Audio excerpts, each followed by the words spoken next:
All right, Timmy. And looking at your swing, we've got Rodriguez on the right, you're on the left. A couple of things I want you just to kind of pay attention to. Now, one thing you have to keep in mind, obviously, you're tall and long. Being tall and long can be a good thing, and also can be a bad thing. You got an open stance. Honestly, I don't care. I don't think there's a real benefit for you to do that. I'd rather just see you even up, just to simplify things, so we just don't have to worry about this front foot, landing even or close or whatever. Just start even, so that way we don't really have to worry about it. From there, we got our stance, load. Everything looks fine. It's not bad.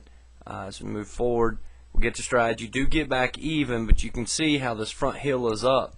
The problem with that front heel being up is when we start to move forward, okay, and you start to go to hit.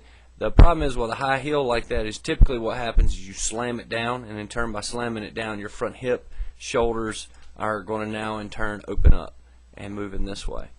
You could see where you start to break down a little early in the swing, and it really kind of hinders you in some of those things. But let's go to their next step here.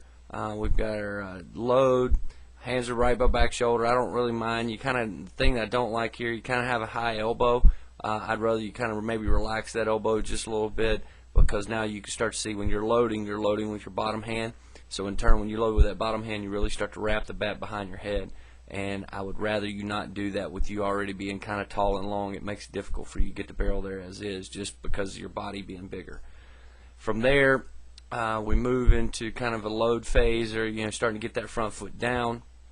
And let's watch your body move the next couple frames as we start to move forward here. Boom, boom. And as you could see, looking on the right side of the screen, Rodriguez has a very aggressive posture from his front eye. Okay, when you're looking at it from his front eye to his belly button, it's very aggressive, meaning it's kind of a forward-leaning line. And yours, that from your belly button, it's literally vertical. So now if I'm already leaning back to begin with and not in an aggressive posture, it's going to really, my lower half's going to run out from under me, and my backside's going to drop, and you'll see as we start to progress in these next few frames. So we start to get there. We move forward, and you can start to see how that body starts to move forward, and the legs are moving forward, and the hands are really starting to drift back and stay back. And that's where we get locked out. And right here you can see how that barrel is dragging behind you. Front shoulder has to clear so that the hands can get there because of not having aggressive posture. Now front shoulder is flying out, hands are dragging back here, and as you can really see, we drew the line earlier through Rodriguez's chest, head and chest down at the ball. Several frames later, head and chest still down at the ball, barrel at the ball going to contact. So you could see the difference there. We drew that line earlier, and he's maintaining that same type of feel and look as far as an aggressive posture to the baseball. Now when we start to get to bat lag, you can really start to see how your bat is dragging down behind you, where Rodriguez has kind of his top hands above his hands. He's keeping his hands stacked. So bottom hand, top hand, and barrel. Obviously they're not straight up and down, but his bottom hand is the lowest, then the top hand, and then the barrel, where you can see your barrel's already drug around your shoulder, and now it's dragging through the zone. And again, that front shoulder's gone, and chest is flying open as well. And because of that, you can see you kind of get locked in behind this front side. So there's really nothing moving forward right here. You have no choice but to spin your backside, because we're kind of locked in behind it because we've drug our hands around our shoulder. As we start to kind of get to contact, let's get to contact, and here's where you really start to see it, especially with Rodriguez on the right.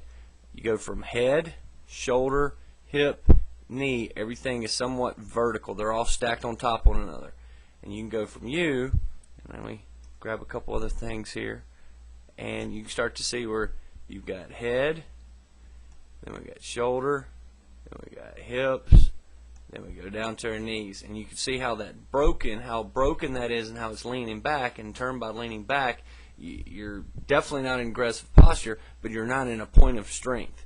You wouldn't punch somebody and fall backwards, and that's kind of where your body is set up currently. Because of this situation with our lower half and our body and our tilt, you can see how immediately your hands roll over.